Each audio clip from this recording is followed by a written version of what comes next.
plus profond, de plus sombre. Ubiora Okafo était éperdu depuis cette rencontre fortuite au supermarché. Il ne pouvait chasser Nena de ses pensées. Elle était différente de toutes les femmes qu'il avait rencontrées. Gracieuse mais terre à terre, charmante mais mystérieuse. Quand elle parlait, il avait l'impression que ses mots restaient en suspens longtemps après qu'elle eût cessé de parler. Il ne fallut pas longtemps avant qu'il ne lui apporte des fleurs, l'appelle chaque soir et l'emmène au restaurant.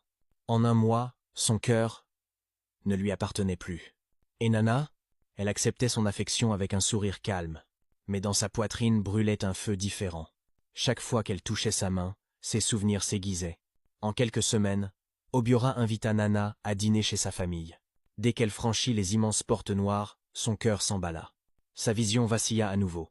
Des éclats de sang, de feu, des chants. Elle faillit trébucher. Mais Obiora la rattrapa. « Ça va » demanda Tehil, inquiet. « Oui » mentit-elle, forçant un sourire. À l'intérieur du manoir, Mama Okafor était assise dans le salon, son pagne bien serré. « Va, Jerry Glinton !» Dès que ses yeux se posèrent sur Nana, son corps se raidit.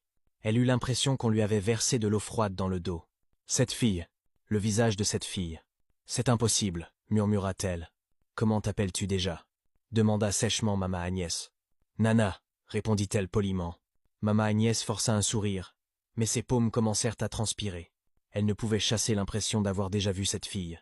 Les yeux, le sourire, même la façon dont elle tenait ses mains. C'était Anita, la mariée qu'ils avaient tuée. Cette nuit-là, bien après qu'Ubiora eut raccompagné Néné, Mama Agnès appela son mari d'une voix étouffée.